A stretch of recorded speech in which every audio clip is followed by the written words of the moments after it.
हरमीत सिंह, जिसको पाकिस्तान की आईएसआई के अंदर पीएचडी के नाम से जाना जाता है, जिससे ये वही हरमीत सिंह है जो पाकिस्तान जो कि खालिस्तान लिबरेशन फोर्स से जुड़ा था, भारत के कई केसेज में वांटेड था और पाकिस्तान से होने वाली ड्रग्स और हथियारों की तस्करी से भी जुड़ा था। पाकिस्तान की आईएसआई के अंदर काम करते हुए जो विदेशों में प्रो खालिस्तानी एक्टिविटी हो रही है उनके साथ में कांटेक्ट करता है, उनके साथ में उनको फंडिंग देना, हथियार मुहैया कराना। जैसे लंदन, कनाडा और यूएसए के अंदर जितनी भी खालिस्तानी एक्टिविटी होती है उनको यही ऑपरेट करता है। उनके ब्याह पे, खालिस्तानी एक्टिविटी के ब्याह पे ये कनाडा की सिक्योरिटी एजेंसी और अमेरिका की सिक्योरिटी एजेंसी के साथ में बात करता है, जिसको इसको क्रिएट करने वाले का नाम है मोहम्मद शाहिद मलिक चौधरी। भारतीय खुफिया एजेंसियों के हाथ जो सबूत लगे हैं उसके मुताबिक खालिस्तान की मांग करने वाले रेफरेंडम 2020 के पीछे जो शख्स काम कर रहा है उसका नाम है लेफ्टिनेंट कर्नल शाहिद महमूद मलिक उर्फ चौधरी साहब। सर्विस नंबर की लेफ्टिनेंट कर्नल के पद पर इसको नॉमिनेट किया गया था 2012 में। दरअसल 1995 में ये बलोच रेजिमेंट के अंदर एक आम सोल्जर हुआ करता था, लेकिन 2012 में इसको लेफ्टिनेंट कर्नल की तौर पे नॉमिनेट किया गया था। जो पंजाब का खालसा सेल है उस आईएसआई का, उसके हेड बना दिया जाता है। अब ये आदमी आते ही इसके आने से 3 काम होते हैं। ये 3 जो ऑर्गेनाइजेशन डेड पड़े हुए थे उनको रिवाइव करता है। Babbar Khalsa international Sikh youth force और खालसा कमांडो फोर्स। अब इन तीनों ऑर्गेनाइजेशन को ये रिवाइव करता है और यूएसए, अमेरिका के अंदर और कनाडा के अंदर और लंदन में बैठे हुए जितने भी खालिस्तानी हैं उनके साथ में मिलता है। उनके साथ में मिलकर के वहाँ पे भी अपनी ब्रांचेस एक्टिवेट करता है।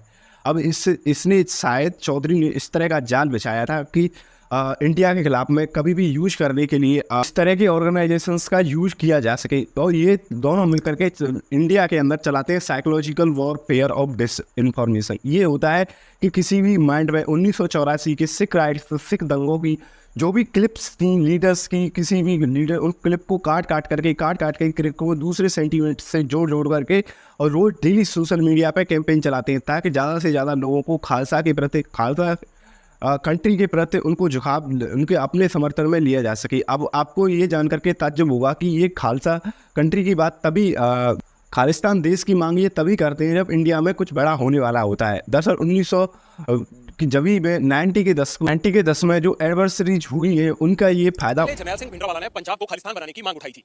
20 साल तक पंजाब आतंकवाद की आग में झुलसा, जिसकी वजह से पंजाब बरसों पीछे चला गया। 1995 में अमन बहाली के बाद पंजाब एक बार फिर आगे बढ़ रहा है तो पाकिस्तान को ये रास नहीं आ रहा उठाते हैं। अब डिसइंफॉर्मेशन की वजह से ये खालिस्तान को सपोर्ट करने के लिए जितने भी सिंगर्स हैं, आर्टिस्ट हैं जो विदेशों में काम कर रहे हैं उनको हायर करते हैं, उनको मजबूर करते हैं कि खालिस्तान का सपोर्ट करने के लिए। ये इस तरह से साइकोलॉजिकल को डिजाइन करते हैं ताकि अधिक से अधिक लोगों को इस मूवमेंट से जोड़ा जा सके। और 2018 में इंडिया ने ये निर्णय लिया था कि वो रसिया से S-400 डिफेंस सिस्टम मिसाइल खरीदेगा, लेकिन तभी पे इंडिया के पास में एक ऑप्शन था, वो था यूएसए की पेट्रोइट डिफेंस मिसाइल को खरीद लेना, लेकिन वो बेकार किस्म की थी और सबसे अच्छी क्वालिटी की थी S-400। जब हम पैसे खर्ची कर रहे हैं तो सबसे अच्छी चीज़ खरीदेंगे, लेकिन अमेरिका ने अपने हथियार बेचने के लिए इनको एक्टिवेट कर रखा है। वो जब भी इनको एक्टिवेट करते हैं कनाडा के थ्रू तब आईएसआई ने एक नया आतंकी गुट बनाया है जिसका नाम लश्कर-ए-खालसा रखा गया है। आईबी खुफिया अधिकारी अमर खालिस्तानी कथित तौर पर आजाद खालिस्तान के नाम से कई फेसबुक पेज को भी मैसेज कर रहा है। भारत इनकी बात नहीं सुनता। इन दोनों ने मिलकर के शाहिद मलिक चौधरी और हरमीत सिंह ने एक पाकिस्तान के अंदर फर्जी पार्टी रजिस्टर करवाई है जिसका नाम है PNP, पाकिस्तान नागरिक पार्टी, जिसके हेड इनको बनाया गया है शाहिद हैदर मलिक सियालवी। अब ये सियालवी पाकिस्तान को उनको एक इस तरह का काम दिया गया है कि जो पाकिस्तान के अंदर जितने भी सिख हैं उनको यूनाइट करने का काम ये करेंगे। NET जो फाउंडेशन है, जो इंडिया के अंदर एक मिलिटेंट ऑर्गेनाइजेशन है, एक आतंकवादी संगठन है जिसके फाउंडर थे हाफिज सैयद। आप इनके साथ में कांटेक्ट करते हैं शाहिद मलिक चौधरी और हरमीत सिंह, और ये उनसे कहते हैं कि आप एक लश्कर एक खालसा करके एक ग्रुप बनाइए और जिसका नॉमिनेट कर अमर खालिस्तानी को इसका हेड बना दिया जाता है। लेकिन सब इसके बैकग्राउंड में काम करने लग रहे थे, वो थे ISI के लेफ्टिनेंट कर्नल शाहिद मलिक और हरमीत सिंह। अब ये इनके बैकग्राउंड में काम करते हैं। अब ये क्या करते हैं, चाइना से सस्ती टेक्नोलॉजी चाइना की एजेंसियां ने इनको सस्ती टेक्नोलॉजी दी थी। उन सस्ती टेक्नोलॉजी का यूज करने के लिए पाकिस्तान में चाइना से लाई गई टेक्नोलॉजियों का ये भारत में यूज करती हैं, जिनके जरिए ये पंजाब के अंदर का बड़ी मात्रा में आर्म्स और ड्रग्स भी ड्रोन्स के जरिए सप्लाई करते हैं। ये चाहते हैं कि पाकिस्तान के अंदर इस तरह का अरेस्ट बन जाए, इस तरह की माहौल बन जाए कि भारत के खिलाफ में सब आम लोग खड़े हो जाएं। क्वांटिटी में ड्रग्स और आर्म्स भी पंजाब के अंदर सप्लाई करती हैं कि बहुत ही ज़्यादा बड़ी क्वांटिटी में, ताकि लोगों के अंदर एक तरह से अरेस्ट चाओस पैदा किया जा सके। 14 में शाहिद मोहम्मद चौधरी हरदीप सिंह निज्जर से मिलते हैं, जो हसनपुर जालंधर का रहने वाला था। इसको हसनपुर जालंधर से उठाते हैं और दुबई ले जाते हैं। वो दुबई में जाकर के जगदार सिंह तारा से, जो पाकिस्तान के रहने वाले एक सिख मिलिटेंट हैं, उनसे मिलता है। अब हरदीप सिंह निज्जर उनसे मिलवाया, मिलने के बाद में वो फिर 2012 में और 13 में खालसा टाइगर फोर्स बनाता है। अब उसको खालसा टाइगर फोर्स बना करके वो भारत में लौटता है, लौट करके आता है और स्वामी नारायण टेम्पल के बाहर में ब्लास्ट करता है, जहाँ पर एक पुजारी की मृत्यु भी हो जाती है। फिर वहीं से वो दुबई जाता है, दुबई से कनाडा पहुंच जाता है। अब कनाडा के अंदर 2007 में उसको वहाँ की नागरिकता मिल जाती है। पाकिस्तानी आतंकवादी हरदीप सिंह निज्जर की हत्या का आरोप लगाया है।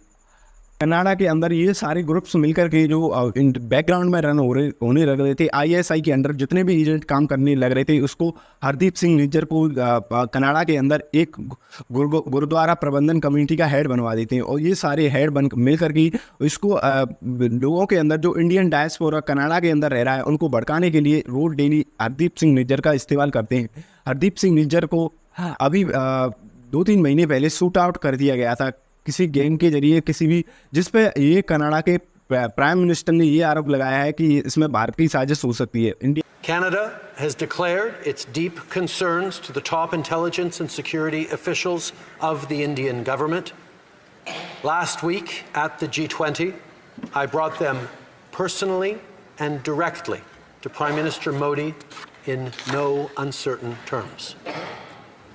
Any involvement of a foreign government in the killing of a Canadian citizen on Canadian soil is an unacceptable violation of our sovereignty. India की इंटेलिजेंस एजेंसी की साजिश हो सकती है, और वहाँ के विदेश मंत्री भी ये कहती हैं। और ये मज़ेदार बात यह है कि हरदीप सिंह निज्जर को ये भारत ने जिसको आतंकवादी तकरार दिया है, इसको ये कनाडियन नागरिक बनाने लग रहे हैं, बार बार कनाडियन नागरिक बताने लग रहे हैं। लेकिन भारत ने कई बार कनाडा को ये नोटिस भेजा है कि आपकी सॉइल पे We've been clear we will not tolerate any form of foreign interference.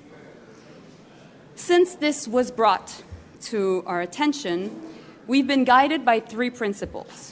The first one, we will seek the truth. The second one, we will protect Canadians at all times. And thirdly, we will protect Canada's sovereignty. पे जो भी terrorist activity होती है, आतंकवादी भारत के खिलाफ में भारत विरोधी जितनी भी एक्टिविटी होती है, आप अपनी सॉइल का यूज क्यों करने देते हो, उनको क्यों प्रमोशन देते हो। लेकिन कभी भी कनाडा ने एक भी बार भारत की नहीं, कनाडा ने भारत के सीनियर डिप्लोमेट्स को कनाडा के अंदर से एक्सपेल कर दिया है। इंडिया ने भी यहाँ से कनाडा के एक सीनियर डिप्लोमेट को बाहर से भगा दिया है। अब आप समझ सकते हैं इतनी यहाँ तक बात बिगड़ चुकी है कि दोनों देशों ने ट्रेवल एडवाइजरी जारी कर दी है, यानी कि जो भी नागरिक एक दूसरे देश में रह रहे हैं उनके लिए उनकी सुरक्षा में वो मिनिस्ट्री से, जो जिस देश के अंदर भी दूतावास है, कार्यालय हैं, उनसे वो संपर्क करें और सुरक्षित रहें, और उनकी सुरक्षा के लिए एडवाइजरी जारी कर दी गई है। इंडिया ने तो यहाँ तक कि कनाडा और इंडिया के बीच में जो वीज़ा है उसको वीज़ा देने से उस पर अनिश्चित काल के लिए रोक लगा दी है। जस्टिन ट्रूडो की क्या मजबूरी है, इस बात को समझने की कोशिश करेंगे, क्योंकि जस्टिन ट्रूडो जिस तरह से खालिस्तानी एक्टिविस्ट को प्रमोट करते हैं, उन जस्टिन ट्रूडो जो कनाडा के प्राइम मिनिस्टर हैं, उनकी क्या मजबूरी है। दरअसल हाउस ऑफ कॉमन्स जो पार्लियामेंट है कनाडा की, उसको हाउस ऑफ कॉमन्स के नाम से जाना जाता है, जिसके अंदर 368 सीट्स हैं। अब ऑब्वियसली बात है किसी भी पार्टी को सरकार बनाने के लिए, लेकिन जस्टिन ट्रूडो की लिबरल पार्टी को केवल 157 सीट्स ही मिल पाई थी, जिसकी वजह से वो सरकार बनाने में असमर्थ थे। अब इसीलिए असमर्थ होने की वजह से उन्होंने जो एक खालिस्तानी है, वो खालिस्तानी ने वहाँ पर जाकर के कनाडा के अंदर एक पार्टी बनाई है, जो इसका न्यू डेमोक्रेटिक पार्टी नाम है, और इसके हेड है हरमीत सिंह। अब इस हरमीत सिंह के साथ में हाथ मिलाते हैं। वहीं पे हरमीत सिंह का स्टेटमेंट आता है कि हम एक दूसरे के साथ में मिलकर के काम करेंगे और जस्टिन ट्रूडो मेरे बिना सरकार चला ही नहीं सकते, सरकार तुरंत गिर जाएगी। हम इसलिए जो 15% वोट मिले थे हरमीत सिंह की एंड नेशनल डेमोक्रेटिक पार्टी को, अब ये मिल करके सरकार चलाने लग रहे हैं। अगर जस्टिन ट्रूडो इनके खिलाफ में कोई एक्शन लेते हैं तो जस्टिन ट्रूडो की सरकार गिर जाएगी। और जस्टिन ट्रूडो अमेरिका की CIA सेंट्रल इन्वेस्टिगेशन एजेंसी और इनके भी कॉन्टैक्ट टच में रहते हैं। अब इनके टच में रहते हैं और इनको सारी इन्फॉर्मेशन प्रोवाइड करते हैं। जस्टिन ट्रूडो एक तरह से पपेट है, ये तो मौला है, सारा काम तो USA करने लग रहा है। US एक तरह से वर्ल्ड पावर है और ट्रूडो वही करता है जो CIA की इन्वेस्टिगेशन एजेंसी करती है। जो CIA से ISI की ब्याह पे बात करता है, जो खालिस्तानी का एक बड़ा ग्रुप चलाते हैं वो हरमीत सिंह और शाहिद मलिक। अब इन शाहिद मलिक और हरमीत सिंह जितने भी ग्रुप चलाते हैं इन सबको फंडिंग दी जाती है अमेरिका की तरफ से और चाइना की भी तरफ से। दरअसल चाइना की जो स्टेट इंटेलिजेंस यूनिट है उन्होंने कनाडा के अंदर कुछ इस तरह का जाल बिछाया हुआ है, इस चीज़ को भी समझने की कोशिश करा। के अंदर दो गैंग बहुत एक्टिव है, धारीवाल गैंग और ग्रेवाल गैंग, जिनको फंडिंग CIA और ISI की तरफ से मिलती है। ये ब्रदर्स कीपर्स के नाम से ऑपरेट करते हैं और पूरे कनाडा के अंदर वही एंटी इंडिया एक्टिविटी करने लगे रहे होते हैं। एक कनाडा के अंदर एक एसोसिएशन चलता है जिसका नाम है पोएटिक जस्टिस फाउंडेशन, जिसकी लीडर है अनीता लाल। अनीता लाल वही है जो जगवीर सिंह धालीवाल के कॉन्टैक्ट में रहती हैं और ये प्रो खालिस्तानी नैरेटिव्स को सपोर्ट करती है। अब आप ये समझिए अनीता लाल और ये ब्रदर्स कीपर्स की गैंग मिलकर के पूरे पंजाब और कनाडा के अंदर वहाँ से इस तरह से साइकोलॉजिकल डिसइंफॉर्मेशन वॉर चलाते हैं कि लोगों को बैठ करके लोगों के माइंड में ये बात भरी जाती है कि खालिस्तान नाम का भी एक देश एग्जिस्ट होगा, हम इसकी मांग को लेकर के रहेंगे। इनके पास में यही 24 घंटे काम रहता है। अब ये जान करके आपको ताज्जुब होगा कि भारत के अंदर सिख लोग रहते हैं वो खालिस्तानी की कभी मांग नहीं करते, लेकिन जो विदेशों में बैठे हुए लोग हैं वो विदेशों से आकर के यहाँ पे गैंग बनाते हैं, गैंग बनाते चले जाते हैं, यहाँ के सिंगर्स को मजबूर करती हैं। अगर कोई भी विदेश में बैठा हुआ सिख खालिस्तान के विरोध में बोलता है तो उसको मजबूर करते हैं, उसको धमकियाँ देती हैं और उसके घर में कई बार आक्रमण करते हैं। दरअसल एक नया देश इसमें खालिस्तान के रूप में ट्विस्ट लेने आया है, उसका नाम है जर्मनी। दरअसल लंदन और अमेरिका के अंदर खालिस्तानियों का बहुत बड़ा डायस्पोरा खालिस्तानी सपोर्टर है, लेकिन इसमें जर्मनी ने भी इसमें इंटरेस्ट लेना शुरू कर दिया है। जर्मनी भी उन लोगों को सपोर्ट करने लग रहा है डेमोक्रेसी के नाम पर। इस बात की जब रॉ ने जानकारी की और रॉ को ये पता चलता है अपनी कई स्पाई प्रोग्राम्स के जरिए कि 2009 में ये पता चलता है कि ये सब बैकग्राउंड में होने लग रहा है, जिसमें ISI और CIA ये सब लोग मिल करके कई सारे ग्रुप्स बनाए हुए हैं और उनको सपोर्ट करते हैं और उनको फंडिंग भी देते हैं। अब रॉ ने इसके लिए एक सीनियर एडिटर्स को, एक पत्रकार को कनाडा के अंदर भेजा। इसका मिशन ये था कि वहाँ के लीडर्स को ये बताया जाए, अगर उनको पता भी ना हो, कि वहाँ के लीडर्स को ये समझा जाए कि आपकी सॉइल पे किस तरह से आतंकवादी गतिविधियाँ होने लग रही हैं। लेकिन जो कनाडा के लीडर्स थे उनको इसके पीछे सारा खेल पता था। उन्होंने जो चाइनीज इंटेलिजेंस एजेंसी कोई भी लीडर बन करके आ रहा है जो खालिस्तानी एंटी सेंटीमेंट को सपोर्ट करता है, जिसके बारे में अगर इंडिया का वो एडिटर वहाँ के लीडर किसी भी लीडर्स को बताएगा तो वो पहले तो उस एडिटर्स की सुनते थे, फिर उसके बाद में क्या करते थे, वो चाइना की जो भी इंटेलिजेंस यूनिट है जो ISI के जरिए कनाडा के अंदर एक्टिवेट थी, यानी कि ISI और ये सब ISI ने जितने भी खालिस्तानी सेंटीमेंट के ग्रुप बनाए हुए थे उनके जरिए ये चीन से कांटेक्ट करते हैं और चीन की इंटेलिजेंस यूनिट के कुछ मेंबर वहाँ पे पहुँच जाते हैं और इनको ये एक तरह से सिख समझ करके उनको सारी जानकारियाँ ये बताते थे। लेकिन वो चाइना की इंटेलिजेंस यूनिट के लिए काम करते थे। अब इस एडिटर का तो अपनी जगह पे काम सही था, उनके लोगों को सही बताना, लेकिन उनके समझ में सही नहीं आता था। अब इस चाइना ने इस तरह से हाउस ऑफ कॉमन्स के जरिए वहाँ के लीडर्स को ये बता दिया बाद में कि किस तरह से रॉ ने यहाँ पे एक एडिटर को भेजा है, यहाँ पे किस तरह से काम होने लग रहा है आपकी सॉइल पे। दरअसल हाउस ऑफ कॉमन्स में चाइना की प्रेशर की वजह से ये बिल पेश किया गया कि ये पीछे इंडियन इंटेलिजेंस यूनिट हो सकती है। सुखदुल सुक्का, जिसको खाली लॉरेंस बिश्नोई की गैंग ने मार करके गिराया है कनाडा के अंदर, ये भी एक खालिस्तानी एक्टिविस्ट था। दरअसल इसके पीछे जिसने ये मारने की जिम्मेदारी ली है वो गोल्डी बरार लॉरेंस बिश्नोई की गैंग ने। अब क्या लॉरेंस बिश्नोई इन सब खालिस्तानियों को मरवाने लग रहा है? जो रिपब्लिक TV के एक पत्रकार हैं मेजर गौरव आर्य, अब उनकी क्लेम्स को सुनिए। अब इनको अगर आप लिंक करने की कोशिश करेंगे तो आपको पता चलेगा कि इसके पीछे तो लॉरेंस बिश्नोई हो सकता है। अब लॉरेंस बिश्नोई के बीच में अगर पहले तो ये एक साथ में मिल करके हरप्रीत सिंह निज्जर और मिलकर की जो खालिस्तानी टाइगर फोर्स है, जो लॉरेंस बिश्नोई की गैंग को आर्म्स मुहैया करवाता था। लेकिन पहले ये एक साथ मिलकर के काम करते थे, लेकिन क्या पता इनमें फूट पड़ गई हो और एक दूसरे को ही मारने लग रहे हों। लेकिन लॉरेंस बिश्नोई का गैंग बहुत ही मजबूत है। इन खालिस्तानियों के लिए उनके लॉरेंस बिश्नोई का नाम सुनते ही ये पसीने छूटने लगते हैं और उनके शूटर्स हैं हर एक लोकेशन पे अवेलेबल है, अकॉर्डिंग टू गौरव आर्या। आप क्या सोचते हैं इस वीडियो के अंदर?